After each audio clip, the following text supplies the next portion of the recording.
All right. What's up, everyone? Welcome to another episode of the Courtside Central live show. This is number 14. Crazy. Craziness. Almost to the 20s. It's Our moving right podcast, along. yeah, it's moving right along. So we're missing one of our co-hosts this evening. Our anchor, as we'll call him, Nick Levin, aka Legit Dad Bod. So I don't know who's gonna, hold this team together, but we'll see how it goes tonight. But we got Jay Stone with us. What's up, Stone? Yo, not much, man. How are you? How's it going? Doing, it's going, it's going. Yeah, Ready to yeah. talk some basketball. Let's do it. Um, Thanks for not being in our war zone tournament this weekend. Yeah, that looked rough. It was not as rough as when last time. Well, no, of course not, because, someone actually managed to get above, 10 kills.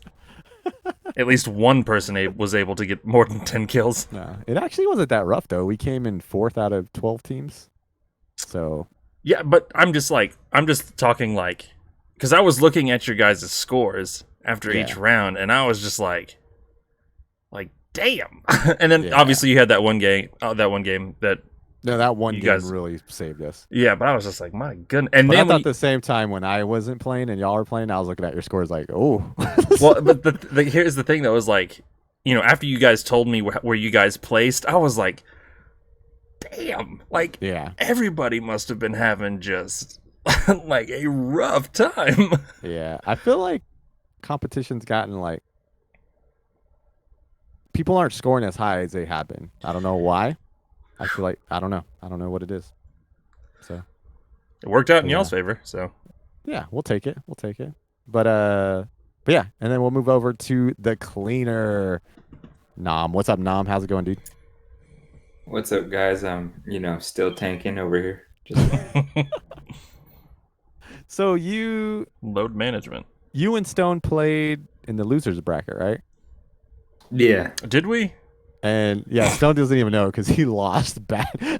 yeah. Oh. Still didn't have LeBron, so I mean, I get it. Oh, okay. Yeah, That when makes like sense. half your team has an the O by their name. After a while, you're just kind of like, not even the DTD. It was the O. yeah, No, yeah, it isn't. No, yeah. I had like Stone, what? three or four players with O's, and then like two or three players with the day to day, and I was just like, this is not happening. Wow. So Stone, it's not really an O. It's a zero for Westbrook and all the shit that you talk about him. I mean, I guess. Where were them triple doubles, man? That's all I want to know. Oh, He's done man. Christensen some good, and I'm just saying that for much for sure. Yeah. Well, I know Nam mentioned for his fantasy team next year, he has like a hate list. He's like, I'm not. Oh. These people aren't getting picked. I am not drafting anyone that has a history of being hurt. Like Yep. never, ever. Again. Unreliables. Nope, not on this team. I'm going to go all No, rookies sir. next year. That's what I'm gonna say. I'm gonna pick up some rookies. I'm just gonna. It's like, So oh, I picked up a rookie like a week or two ago, Mhm. Halliburton, and he got injured this last week. So it's like, yeah, and then Ooh. That one sucks. LaMelo Ball too, like was one of the rookies. Yeah, that sucks too. But I mean, if they don't have a history of being hurt, and then if they get hurt, it's like one thing. Well, of but course, like, they're rookies. but like, if you have a history of getting hurt, and like for what you sit down from like the most pungent thing is like, what the heck? Yeah. Like Kawhi, KD, and AD. Like I should have known better. But the time they did play, did they give you numbers? Good numbers. Yeah, but if you average it all out, it's probably only like 20 points a game. Yeah. Yeah, that was rough. Rough. That was like one of my seasons in fantasy football. Like everybody just injury. I was like, okay, well, it's just not meant to be this year. Like it's just Yeah. not meant to happen. Yeah. I don't think I've done fantasy football in a while. Because I don't have y'all done one like as a group, Nick and everyone? No. Okay. I don't think so. Okay. No, we haven't. I have a fantasy group that I play with every Okay, you're- year for some jelly beans. Jelly beans. For some Jolly Ranchers. I mean, if we had that in our leagues, I'd play. Shoot. There you go. All right, everyone. Well, again, thanks for hanging out this evening. Here on Twitch, if you're live, thanks so much. We got Kage in the chat already, and if you watch this later on YouTube, thanks so much. And we're going to be talking some NBA basketball, so let's get right into it here. First things on some news: the Clippers signed DeMarcus Cousins for the remainder of the season. When's the last time DeMarcus played? Because he's been like injured, right? No, he's been playing for the Clippers the last couple. Because I went on decided to check up on some of those guys, and that's the reason why I sent the text message about Victor Oladipo, because I was just like, has he even been playing? But yeah, DeMarcus Cousins has been playing. I think he started a couple times for them too as well. So I thought I saw like he had a quote like, it's funny that I'm the only player, like, I guess not under a contract. I forgot exactly what he said, but the only player like who gets double teamed. I forgot the exact quote, but he was just like, I think it's funny that people like don't believe in me, but yet all these teams are double teaming me like on the block. So it's that's like fair. that is fair. Like he's still a good player. He's the thing about him as a big man, he can shoot. And he can handle the ball too as a big man, but I mean that's dangerous, especially in today's league. Does he do anything for you guys being a Clipper? I think it helps. It's not going to hurt, and it gives them some more depth. And the thing about I think the thing about DeMarcus Cousins is kind of like how we thought about LaMarcus Aldridge. It's like any given day he can just catch fire. Yeah. And then he can win it. He can win you a game, but he's not going to lose you a game because you're not going to depend on him that much. Mm-hmm. But he can get you extra games. I think that's the biggest thing for them. Yep, buckets. Kind of reminds me of Maurice. Was it Maurice Spates? Mo Buckets. Do you remember that guy? Yeah. Kind of like the same type of play as well. Like he's just gonna go out there and give you some points. Exactly. All right. So moving on, John Wall's out the rest of the Rocket season with a hamstring injury. I mean, this Rocket season has pretty much been over for a while now, so that does suck for John Wall, though. I know I've talked about I'm not a huge fan of his like game, but I still don't want to see anyone like injured just like that. Add it to the list of crap that's gone on to for the Rockets organization this year. Yeah, this year's been a dumpster fire. So, but yeah, speedy recovery and all that. Yeah, hope he gets speedy recovery. I mean, he's gonna have all this off season, so I'm sure he'll be back strong. Hopefully the Rockets can do something between now and then to make them a contender. But I wouldn't. I ain't holding my breath. Okay. Yeah, I wouldn't hold my breath. So moving on, I want to talk about this. Jeanie Buss named the 5 most important players in Lakers history.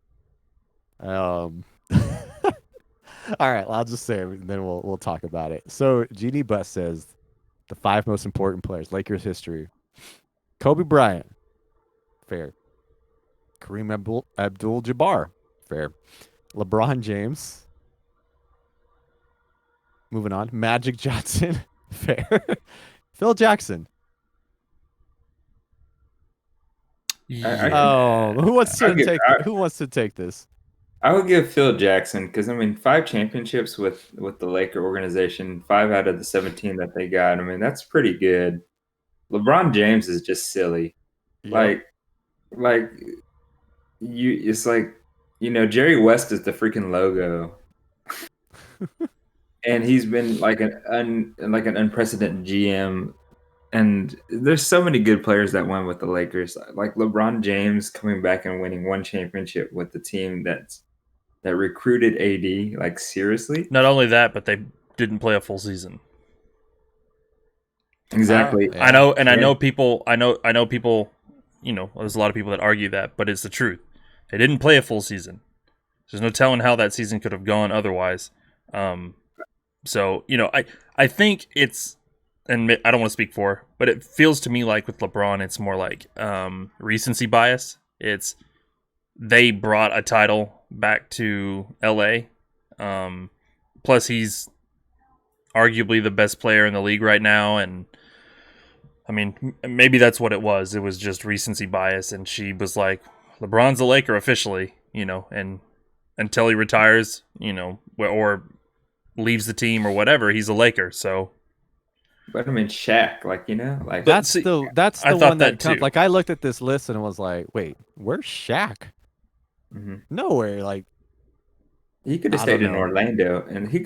Orlando, and they would have won 2 championships at Mhm. least Yeah. with Penny and all them. So I mean, like he changed the course of basketball for just going to the Lakers, and given the rivalries that we got with like the Lakers, the Spurs, and so on and so forth. And like that's arguably one of the greatest duos of all time is Mhm. Shaq and Kobe. You have Kobe on the list, but you don't have it's weird to have LeBron there instead of Shaq. I'd be curious though, like if you did a poll in Los Angeles, like out of all the people that would have made this list, how many of them would have had LeBron James? You know what's That's a interesting? good question. It is interesting. I know some friends of mine, and I had asked them, I was like, if last year, if LeBron won them a championship, would you guys consider him a Laker?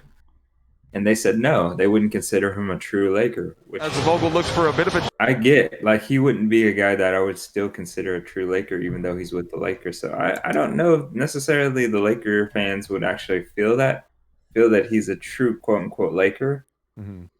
per se. But I mean, that would be a good question to ask them. I agree. I'd be interested just to see how many of them, like what the percentage would be saying yes. Like he belongs on that list versus no. Just because, like you said, there's probably a lot of Lakers fans out there that have already, sort of, he's a Laker. It's who he is now. I feel like a lot of that has to do with the how old the Lakers fan. Like if it's Lakers fans who have been around since Magic Johnson, Mhm. the Kobe Bryants, I don't think they would.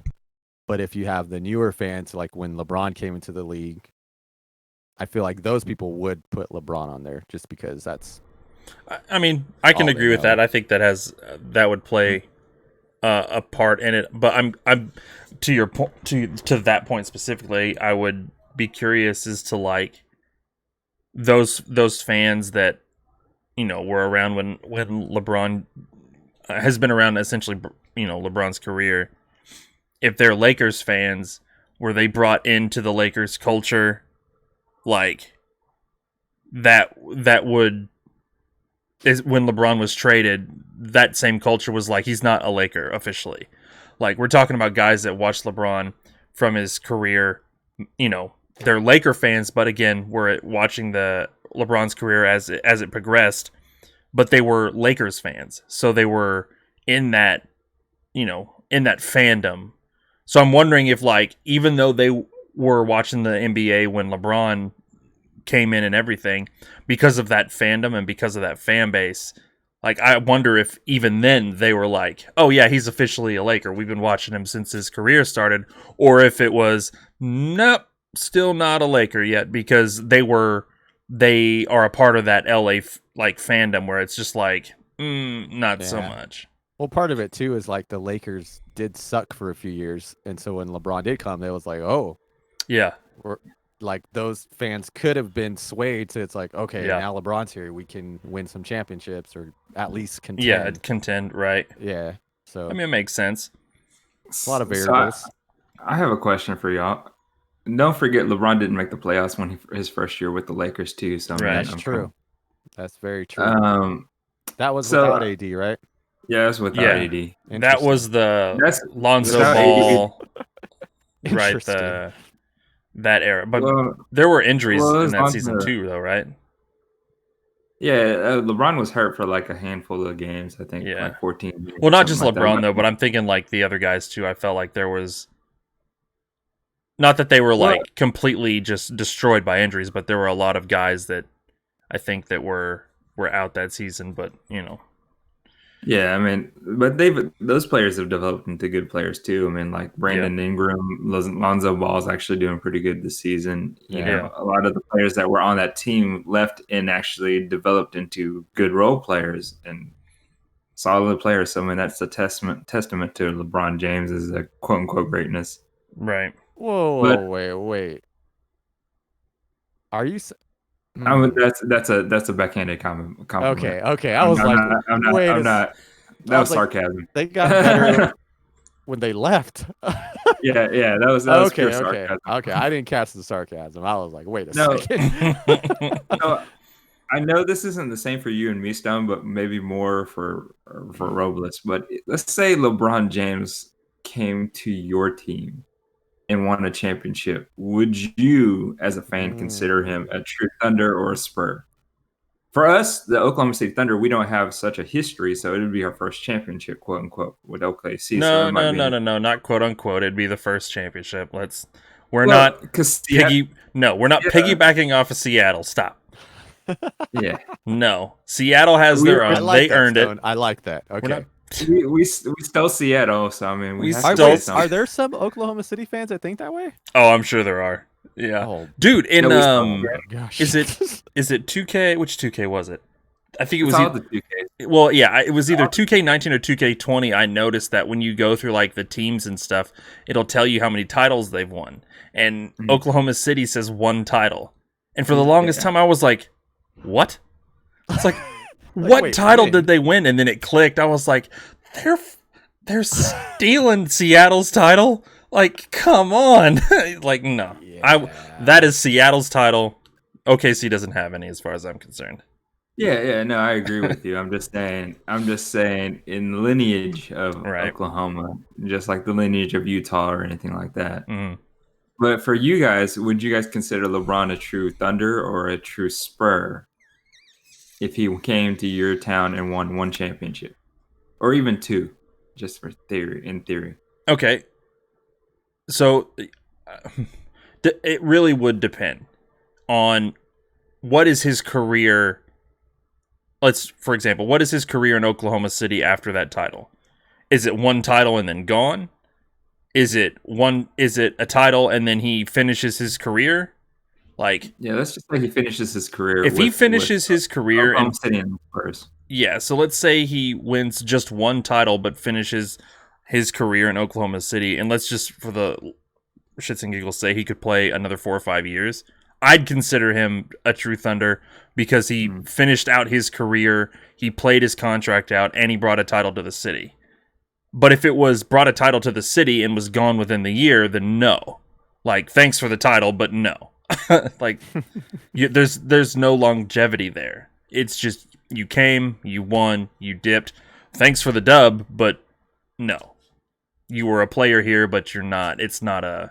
You're not a true Thunder player as far as I'd be concerned. You would need to have time with the team. And the city. Right. I guess like I'm just trying to think like what a true Like, would you put him in the same light as you would like, let's say, Duncan. I wouldn't say Duncan because Duncan quote unquote, Duncan got drafted there. Yeah. Duncan Mono Parker got drafted there. So let's say like, how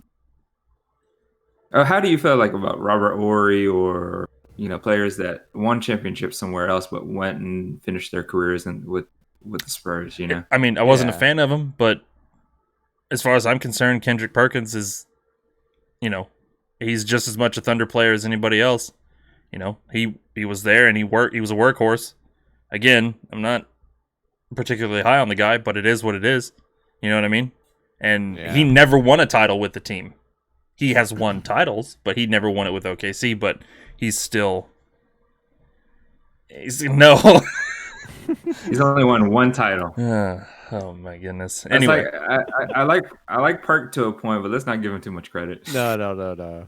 Let's I'm just and saying, we'll like, talk, Paul we'll Pierce. talk It's like- about Perk later on in the It's Right. like Paul Pierce. Yeah. well, I'm just It's like saying though, Paul like Pierce. like Let's not give him that's a credit. guy I would give that, you know, Pierce. give that that I guess that Thunder title to. Like as a fan, he gets it because you know he was there. He was there for a while. You know, it is what it is. So you're saying you wouldn't put LeBron James with Mr. Thunder himself, Nick Collison? Hell no. They don't even belong on the same piece of paper. Get LeBron out of here. Yeah, there you go. I agree. All right. Oh man, I freaking love listening to y'all. Well, thanks for being here, cock. Roast harder. Oh, we will. All right, moving on to some of our next topic here. I think we have a video for this one. Is that correct? Yeah, I can get it set up real quick. All right. Should I play the video first and then talk about what's going on here, or? I've got it. No. I've got it. All right. I actually had it all hold set on. up, and Which one are you? I'm gonna switch. Don't worry. I got this. Boom. Hopefully I the had a camera's quick maybe a little watch messed screen. up, but y'all should be able to hear All right, we this. got a clip here for y'all. So let's see This what's is going pretty on much with Kevin Love. with yep, the yep. Cleveland Put them in a Cavaliers. position to get fouled. And here's this play I was talking about. Just Slap. good hustle. What is Kevin Love doing? I don't. He's just batting it. I said, what does he do? My goodness. just doesn't care. And a tray. Doesn't I think care. he was batting it like batting it down to grab it. Just no cares in the world. Leads. Oh, right. Kevin. So, in this clip, the referee threw the ball to Kevin Love. You know, Kevin Love was supposed to inbound it. He just slapped it, which counts as an inbound. And the other team just, grabbed it, made it 3. So, Kevin Love, he says he's sorry for his on-court tantrum. Says that wasn't me to describe his recent inbounds pass. God, if only that excuse worked. I feel Fucking- like he said this before though. Like this isn't the first time he's done something like this. Why? Yeah, this isn't the first time. It's not right now. No, it's not. So for him to say that wasn't me, it's like no, that was 100% you. What are you talking about? Like we're just gonna quote Shaggy from now on, right? Like that's what we're It doing. wasn't me. It wasn't me. Like, dude, we saw you. What are you talking about? It wasn't you. It's like that. What is it? The Cheetos commercial with Ashton and Mila, where Shaggy's in it, but he's like the dumbest excuse ever. Like, You saw me slap it to the other team. Yeah. It wasn't me. it wasn't me, dude. We saw you. Like, just Oh. own up, man. Like that was the laziest. That might be the laziest inbound I think I've ever seen. It's the laziest inbound and it's the laziest apology too. Yeah. Because when I first saw that, I was like, dude, whatever. That is just own it. Like you were frustrated. It's for you to say it wasn't me. Clearly, it was you. Okay. Shaggy must be his PR guy. Say it wasn't you. All right. But yeah, that clip That's so actually made me stupid. laugh. First off, I was like, with the announcers, like, what is he doing? Right. Like the announcers weren't going to just blatantly point that out, right, to like everybody watching on TV. It wasn't me. All right, dude. We're all blind. I just like, whatever, dude. Oh, I'm man. done with your apologies. All right, so moving on, Grand Rapids Drive to serve as Nuggets affiliate starting in the 2021-2022 season. So that's awesome. Has the Thunder we talked about it last episode, right? Where the Thunder, is that an affiliate or that's like a logo? The Chesapeake, what was that? Oh, the Chesapeake is just a sponsor. It was more or Sponsor, less that's what just it is. a Okay. sponsor for Yeah. for their. No, we still got our G League team, the Oklahoma City Blue. Blue. Yeah. Y'all should get Jeremy Lin over there at least. No, it's like I would love to take Jeremy Lin, but the thing is what we do with veterans is we shut them down and let them train the big guys. Okay. That would for be the rest of the season. That would be. Do you own any G League jerseys? No. Yeah, I actually own Jeremy Lin's G League jersey. Okay. Well, I was Nice. gonna say that will be Nom's first G League jersey. Yeah. Like it That would was. be my first and I don't know. I wouldn't say only. We'll see if anybody else goes into the G League that I'm like cool with. All right. All right, moving on. So this happened on Wednesday. Celtics guard. This is a Shadows team. Marcus Smart suspended 1 game. Suspended for directing threatening language towards a game official. Need to calm down there, Marcus. Like, take it easy, buddy. Yeah, I'm kind of curious on what he actually had to say. Like, what do you say to a referee that's like That gets you in suspended such a because, way? like, okay, I understand it'll get you like ejected. Yeah, But then it's suspended after that for a game. Like, yeah, what did he? I It's mean, like, what do you have to say? what did my he say God. to that ref? like it must have like really been like a legit threat. You know what I mean? Like, because they said it was a threat, but like, you know, a lot of these ref nowadays, I feel like someone could just say something a certain way, and a ref would be like, "Oh, he's threatening me." But for them to not just eject him, but suspend him, like, I feel like they got him on camera just like threatening Yeah, the ref. Like, Yeah. He was all like, "Why don't you catch me outside? How about that?" yeah. He's like, "I'll eat your kids" or something. Like, Marcus is fucking crazy. Like, I mean, that's I true. know. Yeah, that's he's. true. Oh man. Yeah, I would assume that it was like an actual, like, legit threat where they're just like, yeah, this is more than just all right, you're out of the game. I appreciate you showing this. Actually, I don't appreciate you showing the highlights of this game, Stone. I hate you. This is Moving all on. from NBA's YouTube page, so you can thank them. Ben Simmons like just touched the ball because Robus talks so much trash about Ben Simmons. I know, right? I deserve it. Oh, Hmm. that's a dunk. I deserve. So I was just thinking too, like, I know we've talked about how like the league's gotten soft as far as like foul calls and whatnot.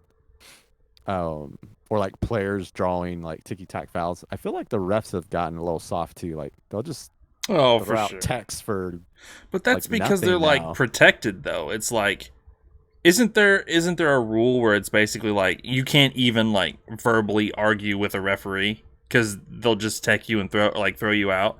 Like if you, And it's not like no one's gonna question him in that moment. Like if a ref just decides like you're ejected, like you're gone. yeah, Like, no one, no league office is gonna be like, no, that's wrong. It's like, no, they have the power to just Right. like in an instant, like, because kick you out. that's got to be like some of the more frustrating aspects of the game is when it's like the ref makes a call that is blatantly wrong. The announcers can see it, everyone at home can see it, and then a player gets upset because they're like, "Dude, what are you doing?"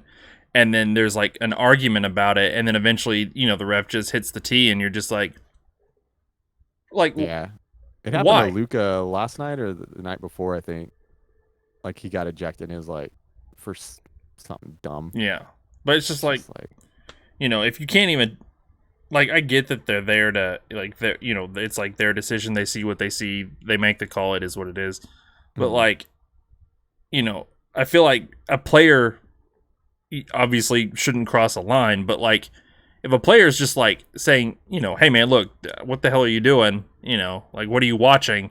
And it gets heated in that way. It's kind of like I don't understand the text. Like, I love how they say the players need to be the bigger guys, and maybe they do. But come on, ref. Like, who's holding your hand, bro? Like, you've got the league holding your hand, like, protecting you, and it's ridiculous. Like, honestly, in my opinion, if you make a call and you believe it's right, then stick with the call. You know, defend your premise, whatever. We'll obviously see it a few days later, and then we'll all critique you and tell you how dumb you are later. But if you believe it in the moment, then just stick with it, and then, you know, go through the motions. But I don't think you need your hand held. Like, if a player is getting in your face and stuff, like, you know, keep walking. They got to get back to the game, right? You and him can't have a conversation the entire rest of the game. He's got to get back to the game. But again, obviously, there is a line, clearly.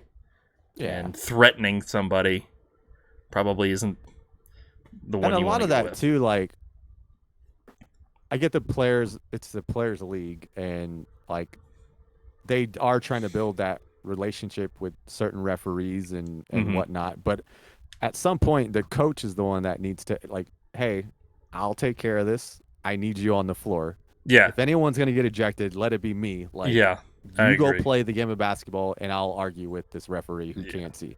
So Yeah, I but- agree. I think sometimes, whether it's the head coach or an assistant coach or somebody just needs to step up, get the player where he throw needs the to be. assistant coach out there. Yeah. I mean, come on. For Go some argue with coaches, it's a little hard to do because, like, once they hit red, like they don't even think about anyone else around them anymore. It's just like it's a once they one-on-one loosen thing. that tie and that top button, it's like, oh, Yeah, no. yeah. I mean, once the tie about starts to getting go loosened and down. stuff, it's like, okay, well, Yeah. It's like, oh, here we go. He's Yep. about to get kicked out. about to throw up like 5 texts. Yep. Okay, sorry. Moving on. Rockets guard Kevin Porter Jr. fined $50K. Did we? Okay, I must have read this. So was this for violating the league's health and safety protocols? Did he pull a Harden, or was Yeah. this something else? Yeah. That was the So strip he club was- thing.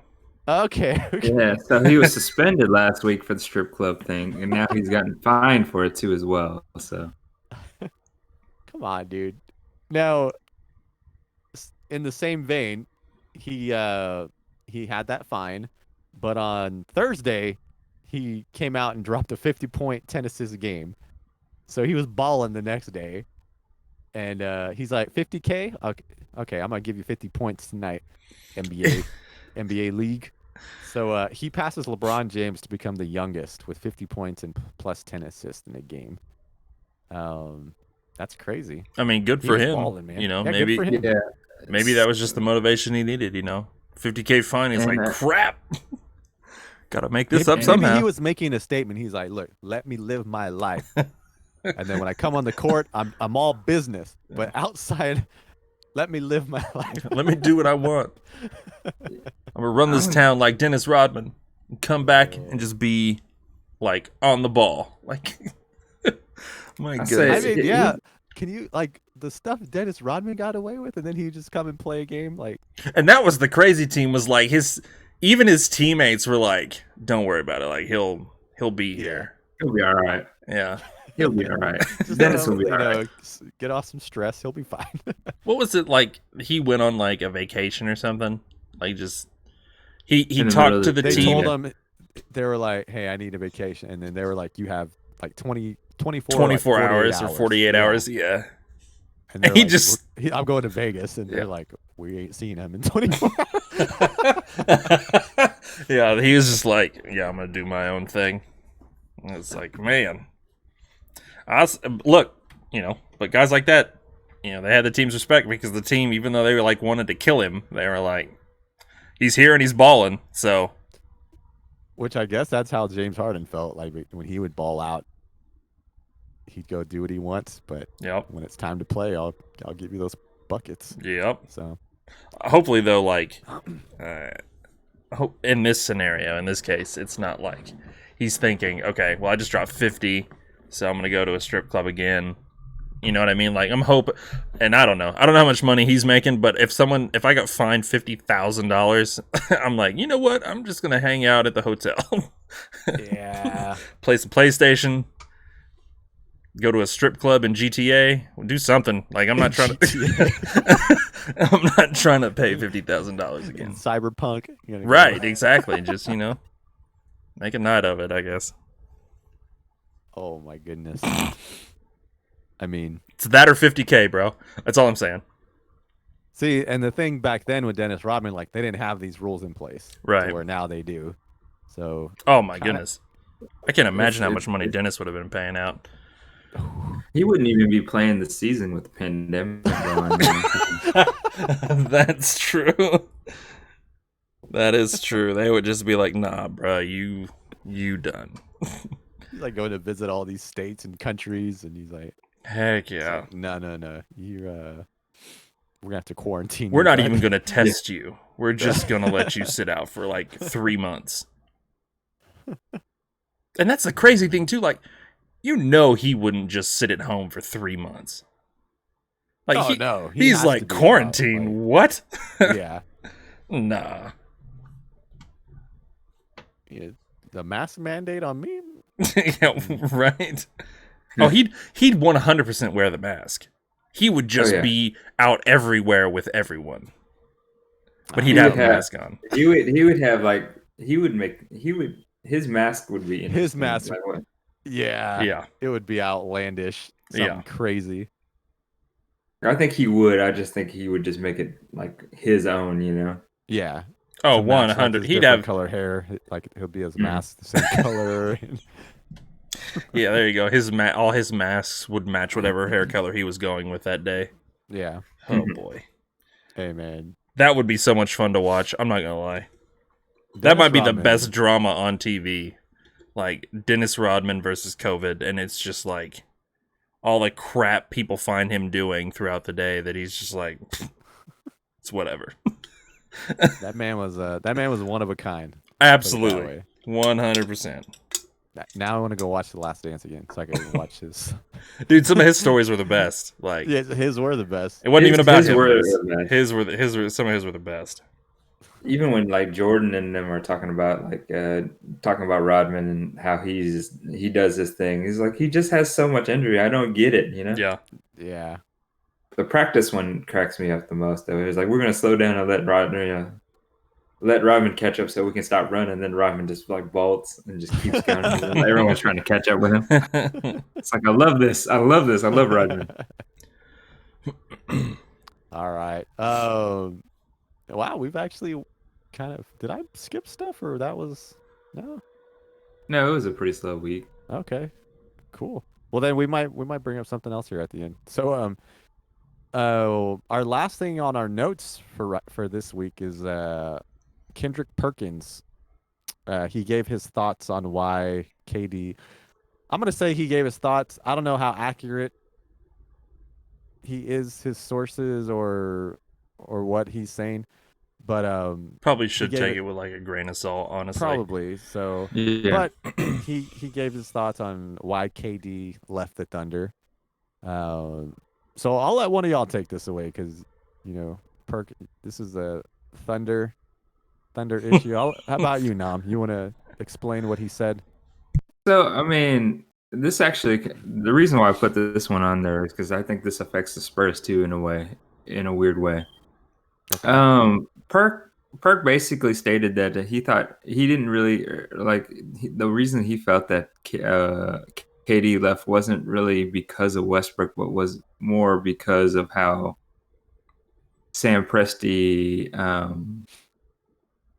pushed culture and team culture versus individuality, and wouldn't allow like KD to like after he won his MVP season, wouldn't allow Nike to put a big MVP poster in the Thunder in Chesapeake Stadium and all that stuff too. So a lot of it was Perks saying that KD left because Sam Presti was kind of holding him back from doing a lot of the other stuff, self-promoting. Which, if you think about it nowadays, that's what KD is known for, is like just his brand and how he's kind of promoted his brand and developed his brand. I think he just recently won an Academy Award for a short story or a short video or a short movie that he was a producer on. Oh wow, I didn't know that. So it was an interesting topic, and I brought it up because I was thinking, because Oklahoma is much like the Spurs, and I think they mentioned it in the article that Oklahoma is like the Spurs as far as culture is concerned. Yeah. Yeah, that's what Perk had said. Perk had made the comment that the culture in Oklahoma City was that same type of team first like mentality, and that Presti didn't want Kevin to have a giant Nike poster of him in the arena because he felt like their culture is a team culture, not individual. So having that up there would be like showcasing the individual, not the team. Yeah. So, So, I mean, are you getting to like about the Kawhi situation? well, I mean, that goes with Kawhi and just anything going on, yeah, more or less with the Kawhi situation too. It's like the same thing with Kawhi. Once he left San Antonio, and we can all speculate on why he left San Antonio, whether it was the injury thing with Tony Parker saying that, he should have came back, or Pop and them not letting him kind of spread his wings and kind of develop his own brand or his own play style or whatnot. It's kind of an interesting conversation whether or not small market teams like ours, if that was the right thing for them to do, or if you guys felt that was the right thing for them to do, or if they did it and how you guys felt about it. So, I and feel I feel like culture is important, and that's what makes you different from some of the other teams in the league who you can clearly see some of them don't really have culture, and they I'm thinking of like the maybe a little bit now, but like Sacramento Kings, like those type of cities and organizations that just they will just give the ball to like, okay, you're the star player, go do your thing, but there's not like a team cohesion really. And I think that's important. Now, like going to the whole Kawhi situation, like I don't know exactly why he left, right? But I give Kevin Durant more respect for if that is the reason he left, at least he played out his contract. He didn't force his way out. He was a free agent and said, "Hey, it's time for me to go somewhere else." I would have had more respect if Kawhi did that instead of hiding behind his uncle, making all these decisions and talking for him and not speaking up for himself and still somehow forcing his way out by using like his uncle, his manager, and he's not saying anything. I that's where the respect factor and I get Tony Parker made some statements.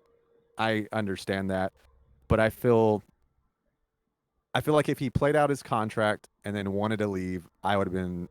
I think maybe I'm speaking for myself. I don't know how the city fans are crazy. They might have still hated him. I mean, look at the Durant situation. He left free agent. It is what it is. There's fans that still don't like him to this day. So personally, though, I would have had a little more respect for Kawhi doing that and be, hey, if this isn't where if you see yourself somewhere else where you're the star player and you can build your brand, like, hey, that's awesome, good for you.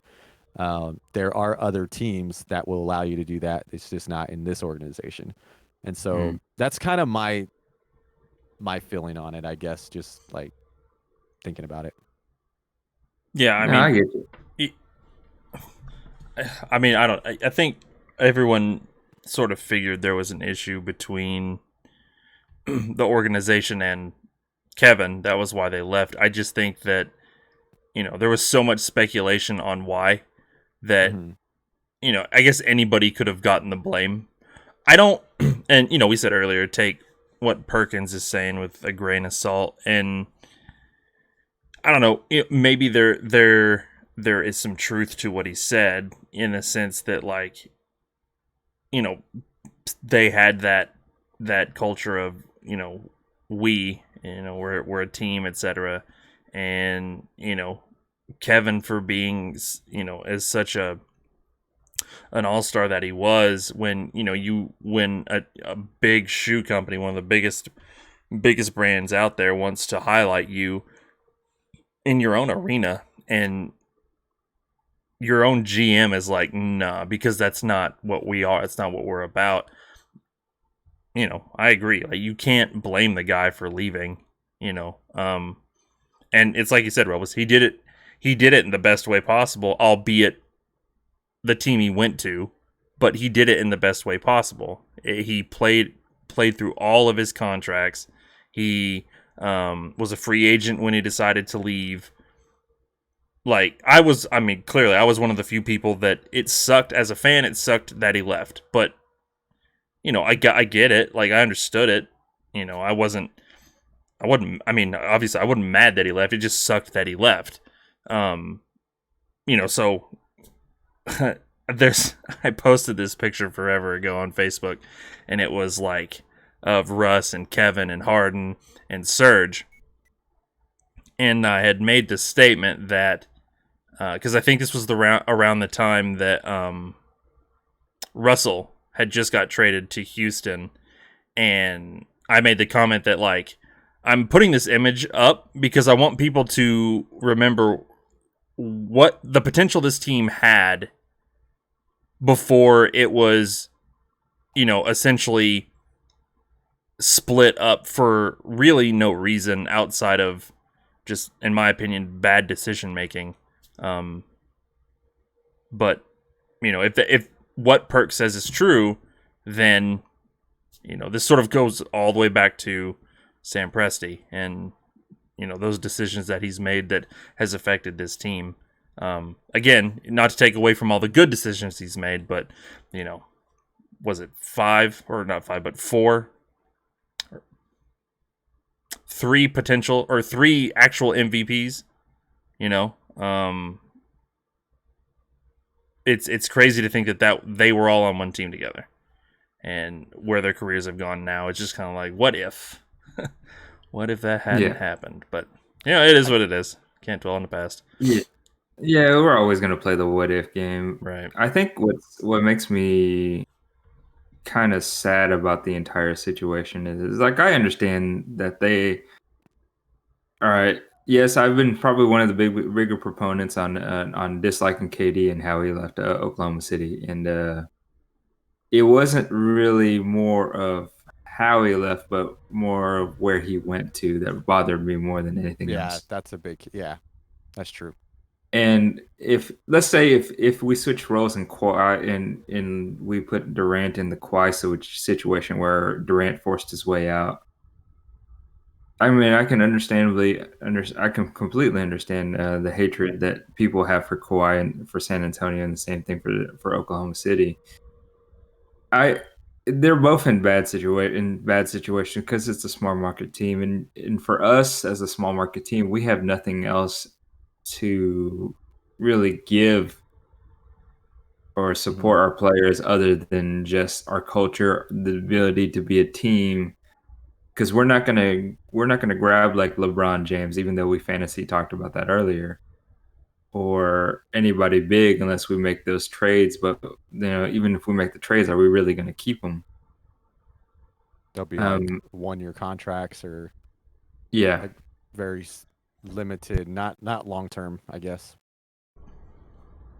Yeah, limited. So I mean, yeah, we have to push teams, but I always feel like there's a balance between the two, and I don't necessarily. We had a lot of potential, and Stone and I go back and forth on this because he's more of a Presti guy than or he hates Presti a lot more than I do. I dislike Presti's decisions. We say we're like the Spurs, but the Spurs had us, like we kind of talked about last week. They're a system team that had a pretty set in stone system, and yes, I agree that Presti didn't make all the right moves, but with our coach at the time in our system, I don't think we would have won a championship, unless we just outplayed everyone. And that was probably one of the biggest things that I had an issue with, because I wasn't a big proponent of Scotty Brooks. And look what he's done in Washington so far. But to go back, I think there's a balance between like letting them kind of grow as a small market superstar and letting them be like build their brand and kind of continue their brand.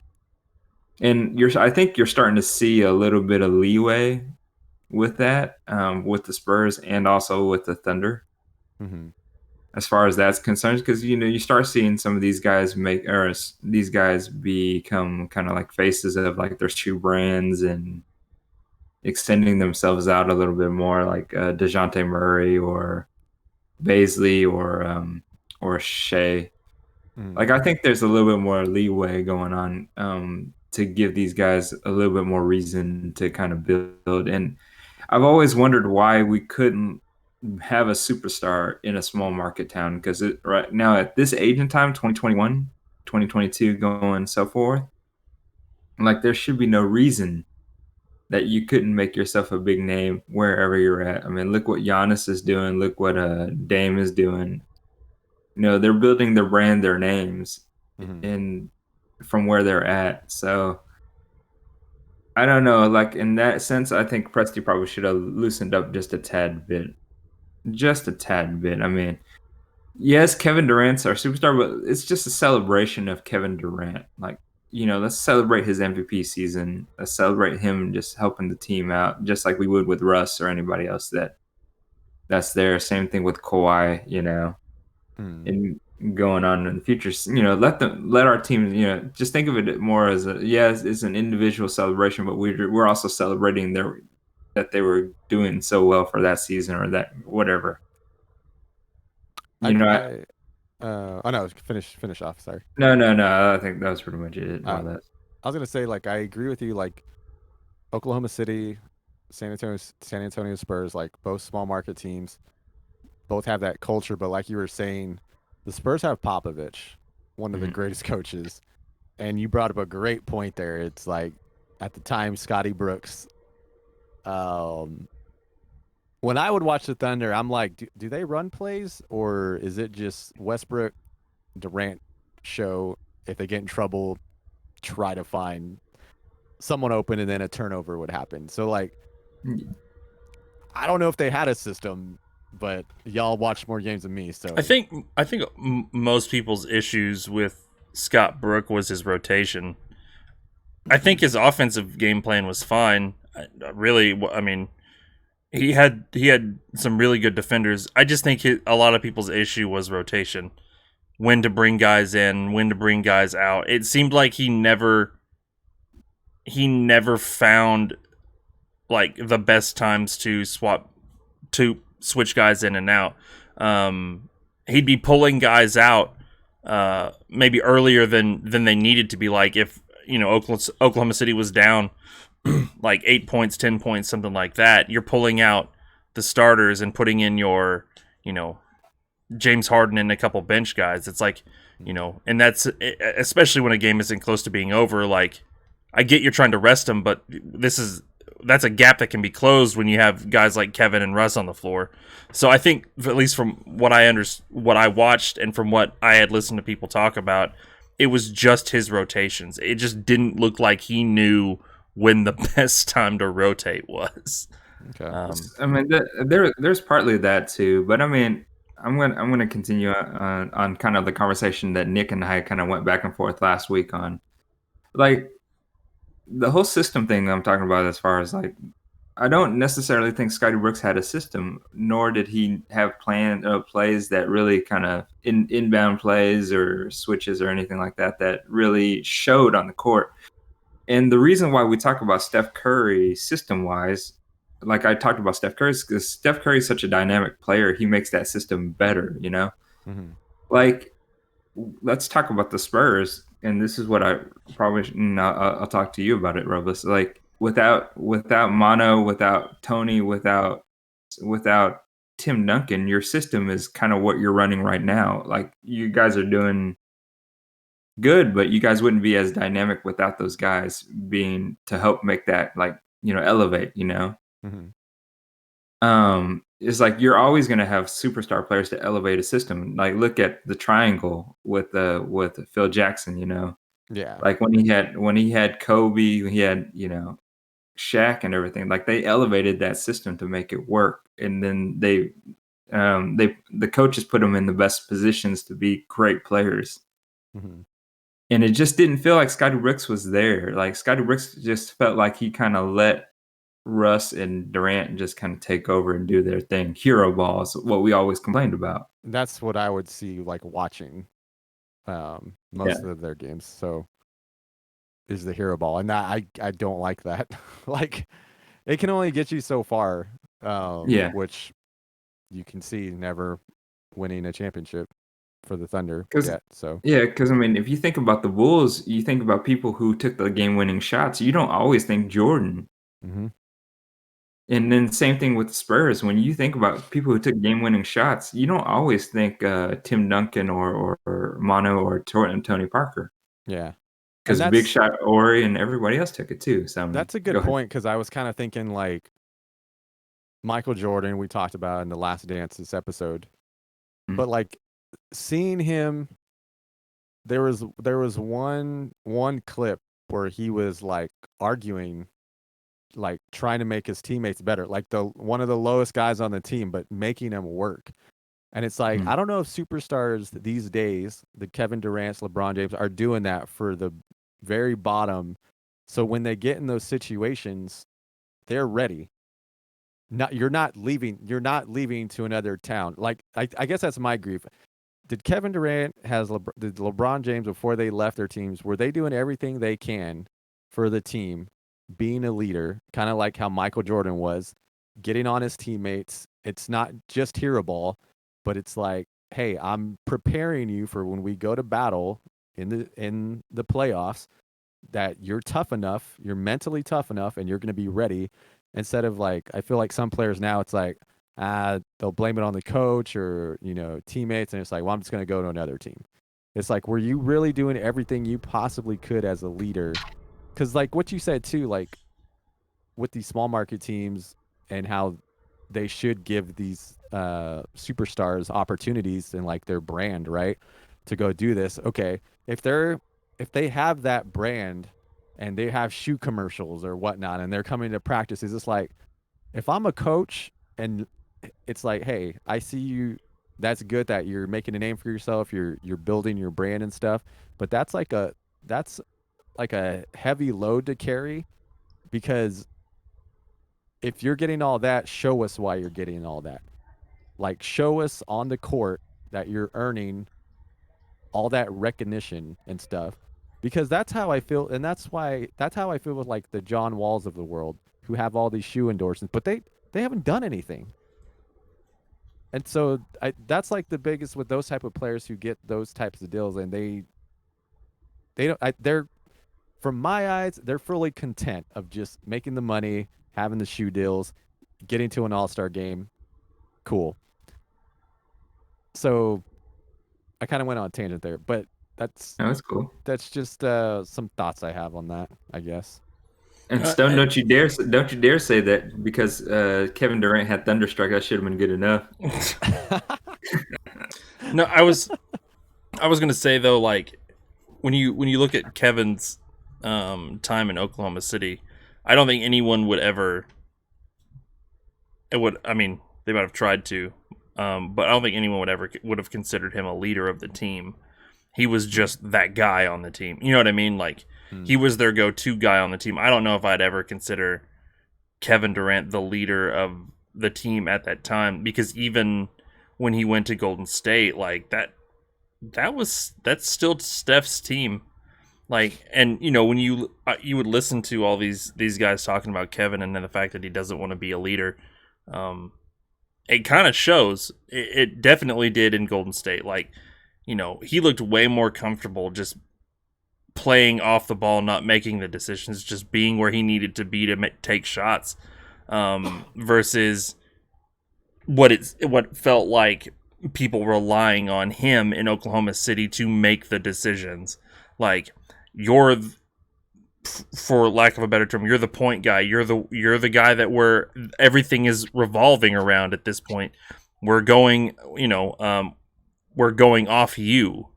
Whereas in Golden State, it wasn't. And to be fair, he also was playing with two guys that would draw, two other defenders if need be. But that being said, like, he was playing on a team that wasn't a necessity. Like, he didn't have to do any of that. It was just, and I'm pretty sure he said it early on after joining Golden State. It's just like he gets to play basketball.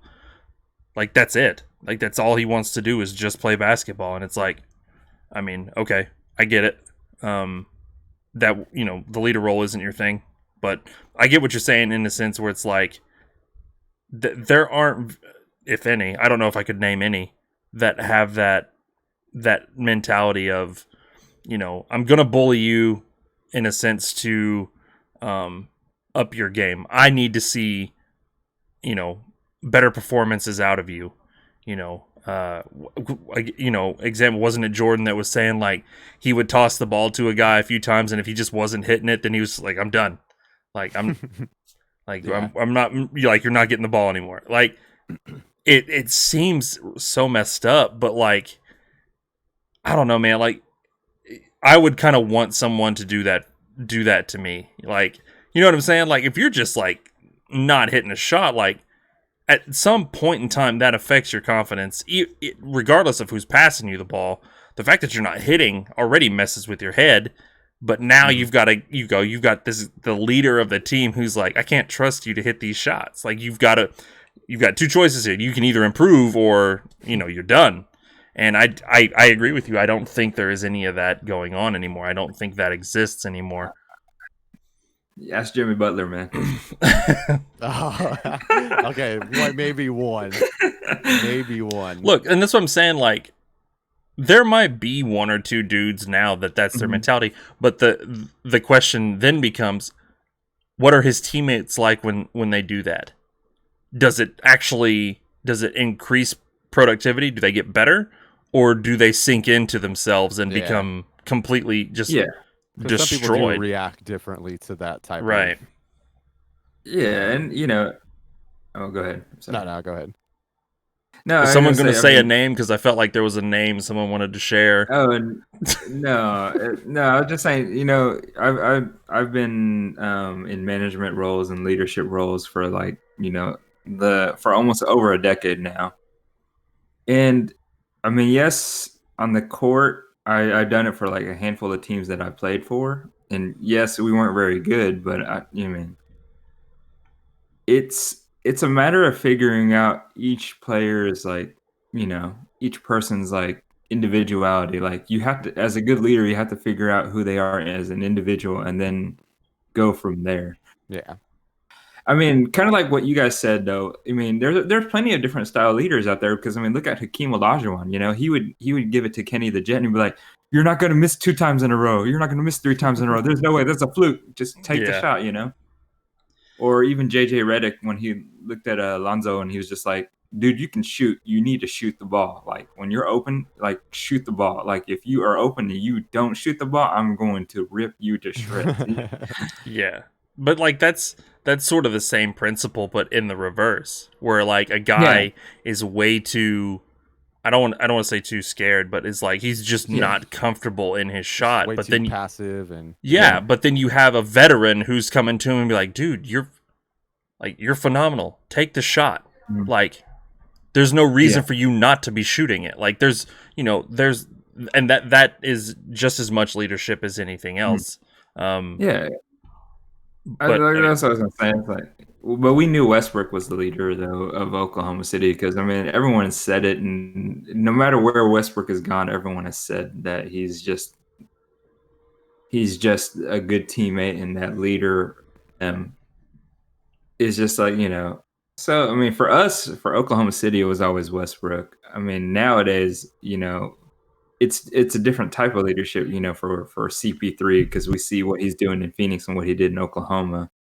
Mm-hmm. And surprisingly, what he did in Houston too, because I mean, technically speaking, Harden really isn't. Harden's much like Kevin Durant, which is probably why those two gel. Like they're not the greatest of leaders on the court. They're really spectacular players.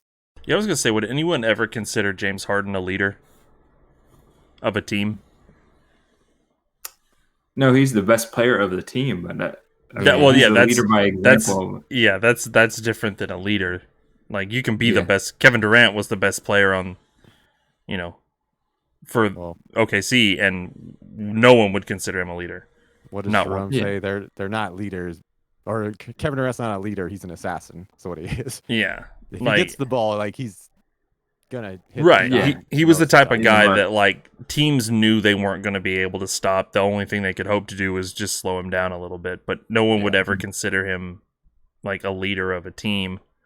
But that's it's just sort of it is what it is, I guess. And nowadays, especially nowadays, when you got all-stars and stuff like that just making crazy amounts of money, endorsements coming at them, hand over fist. It's just like, I'm not going to like try and say that there's all that going on and it's hard to be a leader, but that's a lot, man. Like to have all this coming at you and then to be able to focus and still be the leader on your team. Like to be able to do that is insane to me. Like those guys deserve all the credit in the world to be able to pull that kind of stuff off. And any leaders today in the NBA, those guys that will go out of their way to boost a teammate's confidence or, push a guy like on top of everything else that they've got going on. Like those are true leaders in the league. And I don't know. There's probably a handful of guys that actually do that. I don't think it's, as big as it probably was a few years ago. I can agree with that. I had I have another question as far as the decision that Kevin Durant made. Would like NBA fans or like not NBA fans, but would Thunder fans feel better if he did give a reason for leaving, whether albeit, hey, I want to win a championship, or like if he was just real and something was going on with him and Westbrook, like we just don't like, is there any reason that Thunder fans would give him like any reason like that they're like, okay, I understand that. Besides, because I feel like him not saying it, nothing, he just kind of left and, gave his heartfelt, to the city of Oklahoma. But I feel like that's like a lose-lose situation, but is there anything that he could have said? Like if he was just real, like what was going on in the locker room or coaching or with, he wants a brand to himself, or like, is there anything he could have said that would have made Thunder fans feel a little more at ease with his decision? I'm taking my talents to Golden State. Now I'm playing. Oh my God. Taking my talents to Oakland. That was one of the things that I had an issue with, and I think maybe the same thing for you guys too in the Spurs realm with Kawhi, because I wondered that too. Kawhi would have just been upfront and honest about what was going on. And I always said that too. I was just like, I think KD always gave off the impression that he was going to stay and be a Thunder for the rest of his career to everyone, and that's what everyone said. I actually had a conversation with my friend a year before Kevin Durant left, and I told him that I think Westbrook's staying and KD's leaving. I had that same feeling when that whole thing was going on. I was like, he's out. Yeah. He's leaving. Yeah, and they asked me why I thought that way, and I was like, I think KD's probably wanting to go to play with a team that's like I thought at that time he was going back to either Washington or going to Boston. Once they hired Scotty Brooks, I knew he wouldn't go to Washington. But I think if he was just upfront and honest about just, everything else and just kind of where he went, I think that I think it would have softened the blow. I think Thunder fans are going to react the same way, though. They're all going to give him a lot of hate for the way he left. For me, if he would have just been honest about, I'm not quite confident in the organization, per se, and some of the things, there's some things I want to build upon and all this other stuff. And this is a hard decision for me, blah, blah, blah, et cetera, and made that decision, and that'd be different for me. I don't know necessarily for anyone else. Yeah. But I think that is the part that everyone is wondering is like, why did you leave us? Is like we gave you everything that we could possibly give you. Is like, was there something that we didn't do? It's like a ex-girlfriend who left you and is like doesn't tell you why they left you, Yeah. And it's kind of like Kawhi, right? Because you guys still don't know why Kawhi left, but you just know through the uncle. But you would have wished that he would have actually said something other than just like, I want to go back to LA to play at home. Okay. Yeah, but he said I want to go to Washington. There's a difference when you're in free agency and then you're saying that. Yeah. To where when the season's still going on, it's like, no, get me out of here. So it's like, Yeah. There's a little bit of difference there. Mike, Would so it, my would it question, soften a little bit? um, Like if it was just like, me and the team disagree about my knee injury, this and if that. it was in free agency, it would soften Mhm. it. But if it's not, and you're forcing your way out, Mhm. then that doesn't soften it for me. So, Gotcha. now my question to both of y'all is, say something was, say Westbrook and Kevin Durant were just not seeing eye to eye. Kevin Durant wasn't liking the way Westbrook was playing point, some of the decision making, and then they had issues to where that, and he was real about that.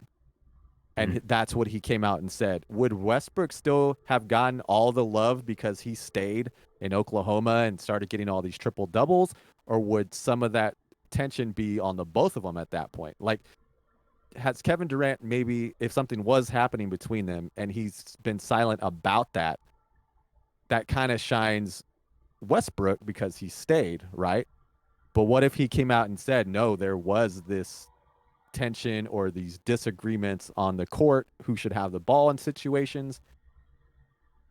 What, as a Thunder fan, what do y'all think if Kevin Durant said that? So Well, go honestly, ahead. like it just, and this is my opinion, but personally, I feel like Kevin Durant's fine if he goes to any other team other than Golden State. He Mhm. wouldn't have had to give any reason for why he was leaving. His contract was up. He's a free agent. He doesn't have to give any reason why. No one would have felt obligated that he had to give a reason for why he wanted to leave. He was a free agent. That's his reason. But I think what it is it's the team he went to. That's Mhm. 100% the only reason he got the amount of hate that he did was because it was the team that he went to. For you, as Well, a, because there's some Thunder fans that just leaving, they don't care where he Mhm. went. That's He was true. going to get that hate. mm, I mean, I can't disagree. I'm sure that there's probably fans out there that would have been, upset that he left regardless. But I think I would be willing to bet 95% of the fans were more upset about because of the team he went to versus just him leaving. And the only reason I say that is because like we talked about before, Kevin finished out every contract he signed with OKC. He finished out. He was a free agent when he left. But Russell, who you could argue said the same things Kevin did about wanting to play in OKC and finish his career in OKC and all this kind of stuff, was 1 to 2 years into a huge contract and then was like, all right, I'm out. And no one gave him crap. I don't want to say no one. There's probably some people out that weren't happy about it. But not near the amount of crap was given to Russ as it was to Kevin. And I firmly believe that it has everything to do with the team each other. If Kevin had gone to Washington or Boston or any other team outside of Golden State, there might have been people who are still upset that he left. Trust me, as a fan, it sucked. And when I found out the news, I wasn't mad that he went to Golden State. I just was like, well, crap, like we just lost Kevin Durant. But if he'd gone to any other team, yes, there might have been some people that were still upset, but he would have not gotten the same amount of hate from Oklahoma City that he did when he went to Golden State, because Russ didn't get any hate, hardly any hate, after spending 2 years into a full contract and then just deciding, all right, guys, I'm done. No one gave him crap for that. So, no, I mean, sure, there's probably, like you said, there's probably fans out there that would have hated it anyway, but not near as many people would have hated it had he gone to any other team outside of Golden State. I would have liked to have seen Kevin say that, and honestly, I don't know if it would necessarily be so much heat between the two as I think there needs to be more accountability per se with the coaching and the GM during that time, Mhm. in my opinion. And because that's the two that are supposed to step in and make things happen. Like I know Stone and I go back and forth about Westbrook and how Westbrook plays.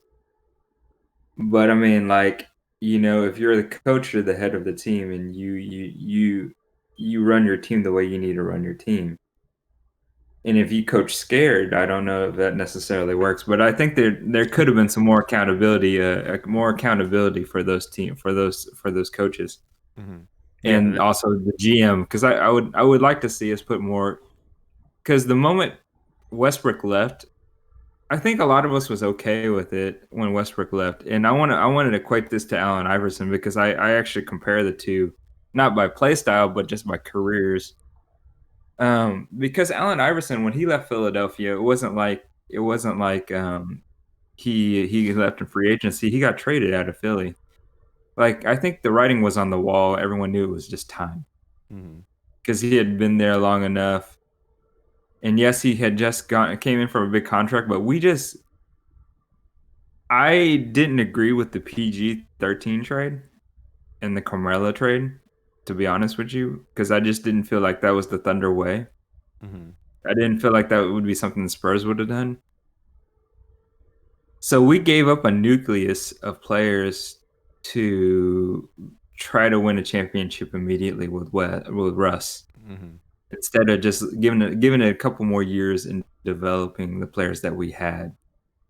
And I say that because look at Sabonis, look at Victor Oladipo, Yeah, man. look at those players who are two-time, three-time All-Stars, who developed to good players and could have worked as a nucleus of a team versus us blowing it up and having a million draft picks.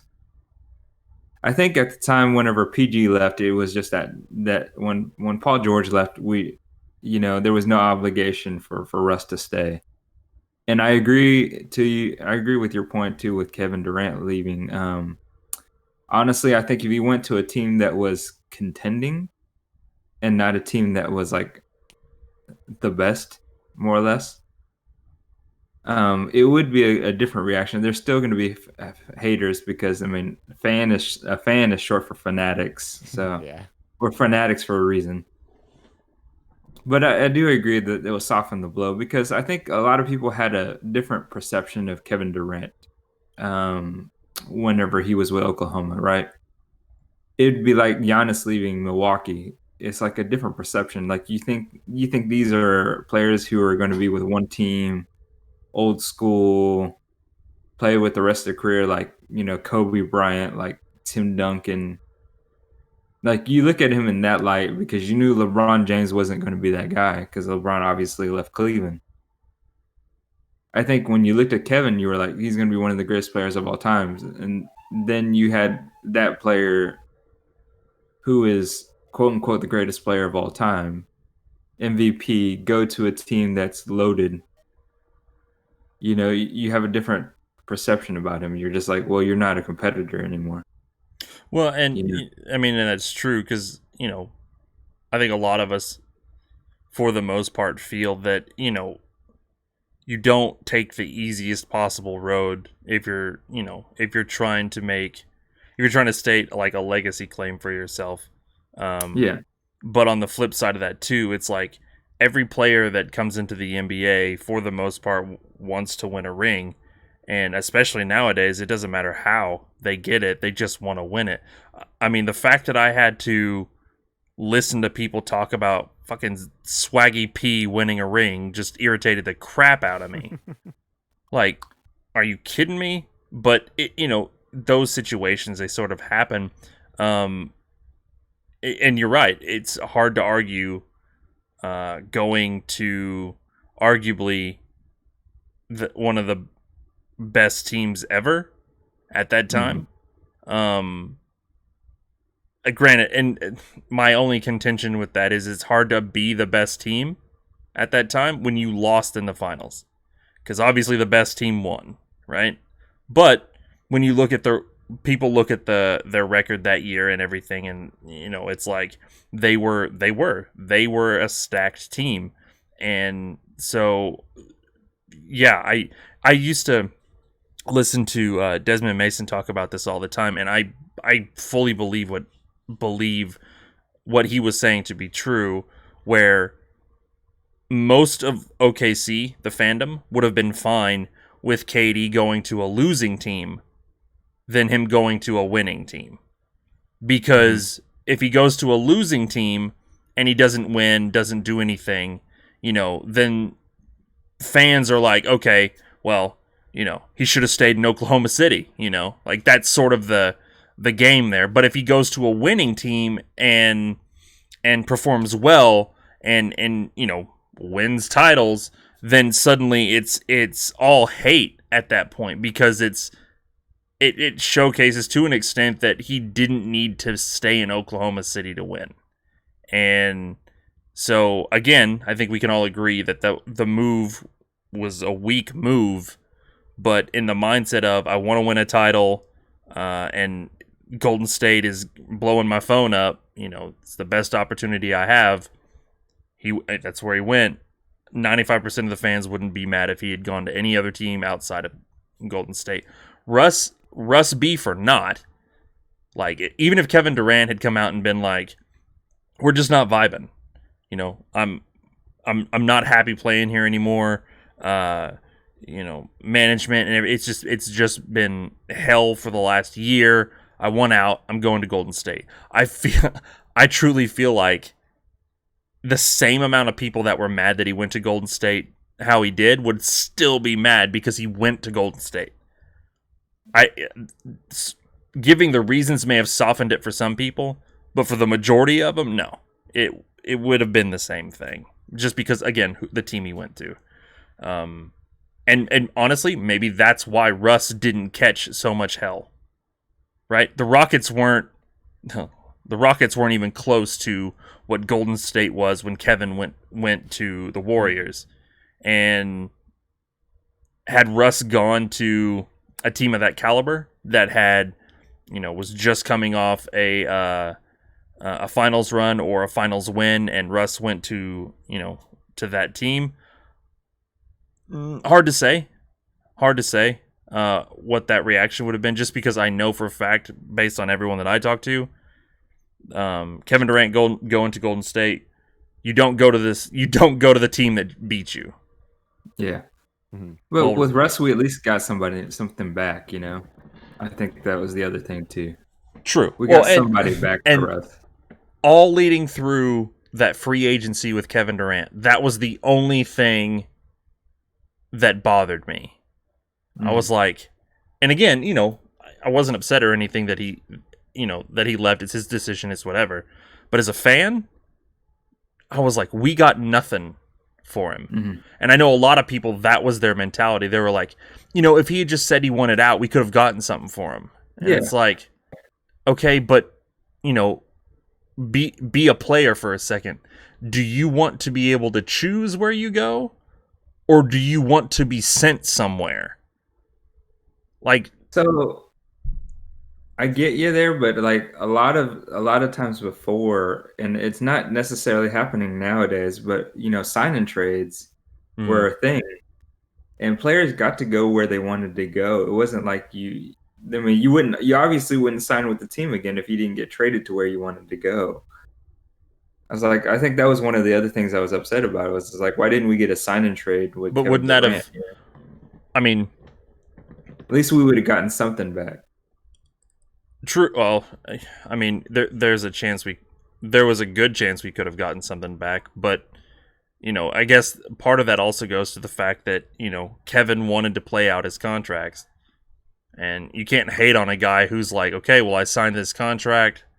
I'm going to stick to it. Like, I'm not going to try and get out of it or anything like that, because after, and again, I bring it up every once in a while, and it's still just kind of irritating, but the way Toronto did DeRozan, that guy didn't want to leave. That guy was loyal to that team, and they were just like, yeah, we're gonna get Kawhi, bye. And that was it. Like, he didn't get a say. He got coming out and just saying, like, I want to play for y'all for my career. This is where I want to be. And they're just like, deuces. After seeing that, even more, I was like, nah, Kevin made the right choice. Albeit whatever team he went to, he made the right choice. Because if a team can just cut you, and we've talked about it before, and I'm like, OKC bringing in guys, keeping them for a year, and then just like, all right, we're done. Like what are we doing? Like, I get we're trying to rebuild, but if we're not trying to keep anybody, what are we doing? So in that aspect, when I just see teams do that to guys, I'm just kind of like, nah, more power to Kevin, man. Like, you played your contracts out, you made it to free agency without them shipping you off somewhere else. You know, good for you, man. Again, albeit the team you went to, but good for you. Like, we should have shipped him. I mean, let's be honest though. That's honestly the GM's fault though, because I mean, you have a year as a contract year. It's like if you don't honestly feel like you have a play into signing him at the end of the year, that's the gamble that you take. Right. And that's what I was gonna say. He's a free agent. Like, yeah, you know this. You need to be prepared. And see, that was sort of my thing too. Was like, I don't understand how, because you know. How do you not know your best player is leading up to a free agent? Like they knew he was coming up to his free agent year, and like, again, you know, maybe this goes back to Kevin. Like maybe Kevin just wasn't as open as he should have been, you know, talking about it. But again, on that flip side, like if you're coming up on your free agency year and you're starting to talk to the GM and stuff, you're like, look, man, I don't know if I want to stick around. You know, I'm kind of considering joining free agency. Like, what's to stop the GM going, yeah, okay, let's start looking for teams to send that we can get something for him before he joins that free agency, and then we get nothing. You know, it could have been Kevin Durant told him like, no, I'm coming back, and then 100% Golden State, and it's like, hey, look at our rings. Yeah, 100%. Yeah, I want one of those. Yeah, 100%. There's no telling like what actually happened behind closed doors, but like, you know, but you still have to have some sort of plan B. Right. And you know what? Yeah. And maybe that's 100% what it is, though. Like maybe they never actually considered the fact that Kevin would leave because he never gave them any inclination to believe that he would. Mm-hmm. And then it was just kind of like, all right, I'm going to join in free agency and see what happens. And I bet at that time they were like, crap. Yeah. You know what I mean? Like, what? He said he was doing what now? Free agency. I don't know who we need to get. Because you know that they were having conversations with him at that point. They're like, dude, what do we got to do at this point? Like, what? And if he didn't say, I need Sam Presti gone, then I don't know what else need to be done. But it just, there's a lot of things that went on behind the scenes that we clearly don't know. Yeah. That went into that decision. And like I said, really, man, as a fan, I really want to know. As a fan, I was not happy because it's like one of those moments. I guess mostly for Oklahoma City fans, like most of us know exactly where we are and what we were doing when we got that notification. And I was at work when I was working for the beer company, walking into a Walmart when the ESPN thing went off on my phone. And I remember walking into the Walmart and I was walking up to customer service because that's where we had to do all our sign-ins and stuff. And like 5 people. Wasn't it a holiday? No. When he announced it? Well, it may.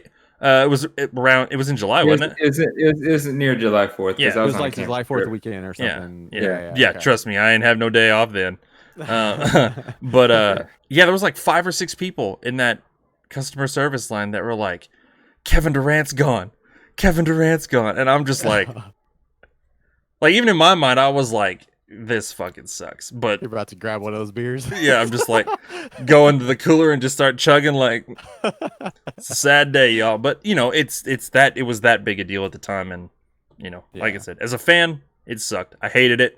I didn't like the fact we didn't get anything for him. You know, he walked. It's whatever. But as just an outside perspective, as a realist, I mean, I get it. You know, he made the best moves for him. It worked out for him. I mean, Finals MVP twice, 2 titles. Come on. But does that really, like, my thing is that they do that. Does that really help their legacy per se? No, like, and that's been a lot of the conversation. even now, it's like if Kevin Durant wins a championship in Brooklyn, does that add like any credit to his 2 championships in Golden State? And a lot of people, I guess, would say yes, because he was able to win one in Brooklyn. But if he can't win, like if he never wins a title again, and he only has those 2 in Golden State, like, you know, that's a hard legacy to like.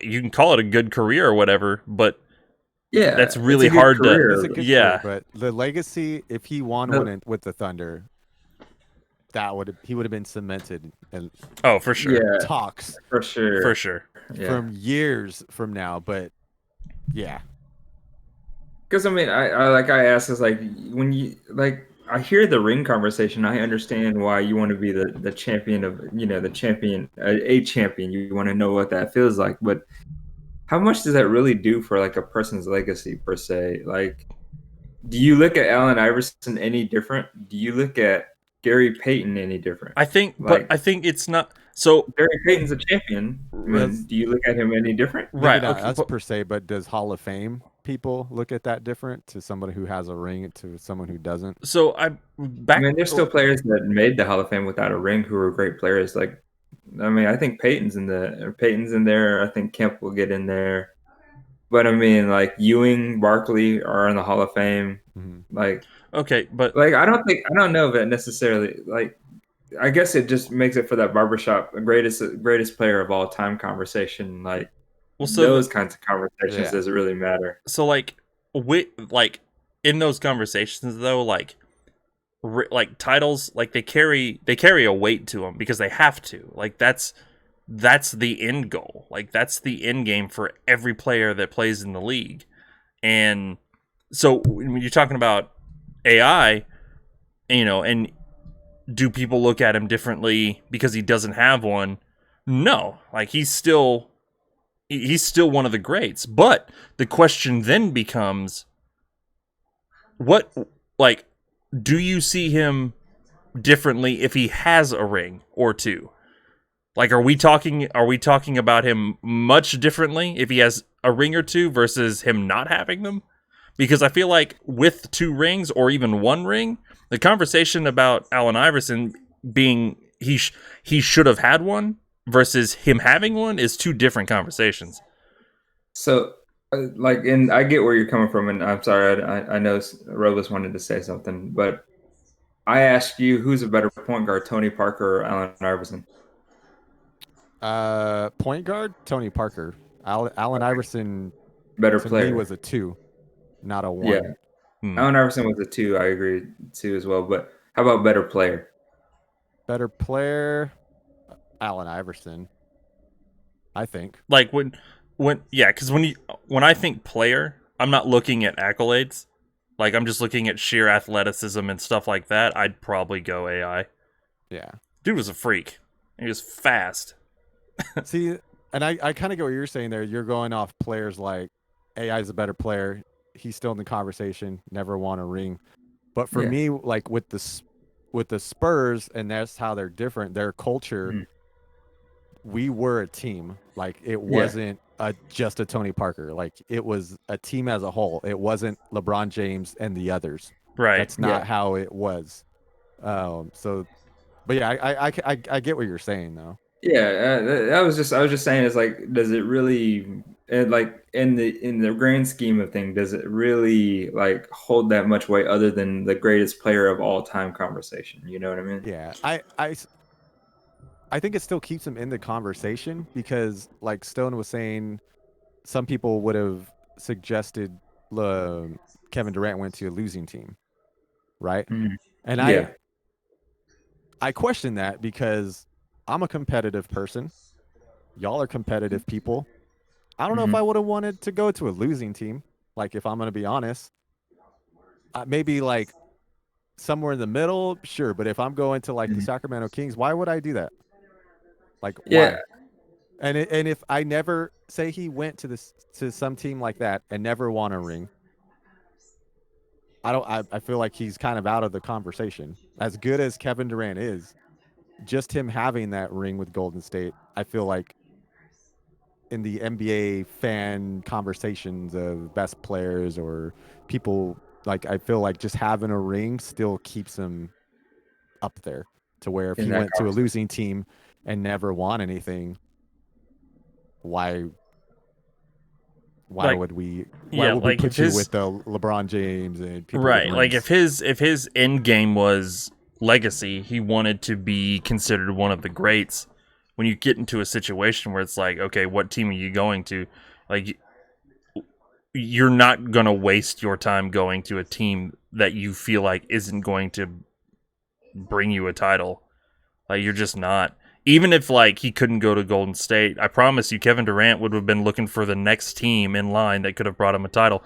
And I mean, it wouldn't have happened. But if it had been Cleveland, after Cleveland just won a title, and then Cleveland was calling KD, Kevin, I promise you, Kevin would play with LeBron. Yeah, let's go. Hey, honestly, he would have gotten the same. He would have got the same amount of like crap Yeah. that he got for for going to Golden State, and Golden State lost. Like, that's the thing. The same amount of hate would have happened for Kevin if he had gone to Cleveland as he did when he went to Golden State. And so if you were to even wipe those two teams off, and it's like, who was the next best team at that point? Kevin Durant, it's like, okay, I'll go play with. Like, he was looking for the best opportunity to win a title with, and it just happened to be Golden State at that time. So he won 2. And so now, like you asked before, those rings, as far as Kevin Durant's legacy, a lot of people will say they don't hold a lot of weight because of the team he won them with. But if he wins another title with another team, that somehow elevates those 2 rings, because he proves and was able to prove that he was able to win without a super team like Golden State, or the dynasty team that was Golden I State. don't know about that. I was gonna say See, the I narrative. The question that, narrative's a 'cause little different. Yeah, the narrative's a little Brooklyn's the different. same. Yeah.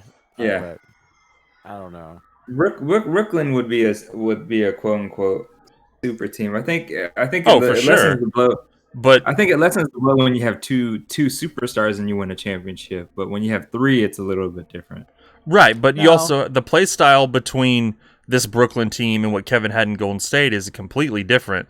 Like, that's we're talking about a guy in Golden State who all he had to do was, like he said, play basketball. He's not getting that same kind of production. He's not getting Klay Thompson, Steph Curry production out of Kyrie and James Harden. It's not even remotely the same.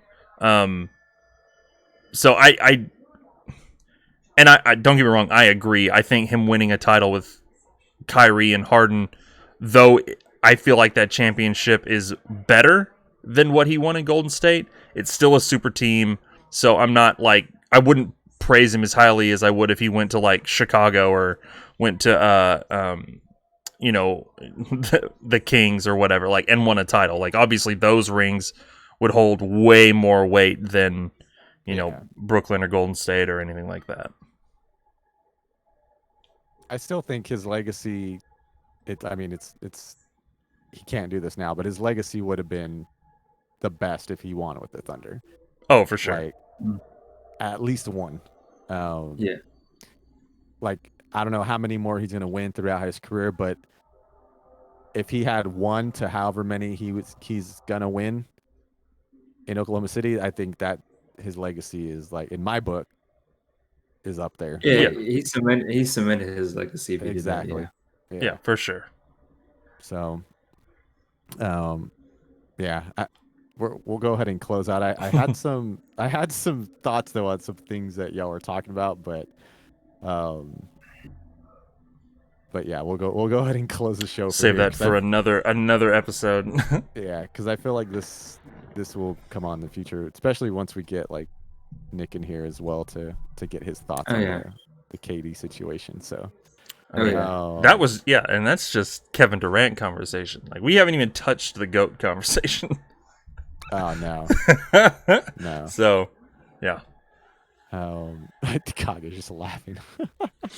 So we're gonna go ahead and close out this episode. Again, thanks so much for hanging out on episode 14 of the Courtside Central live show. If you're here on Twitch, thanks so much for hanging out. Kage, thanks for chilling with us this evening. If you're lurking or whatnot and want to get in contact with us, there's all our social media.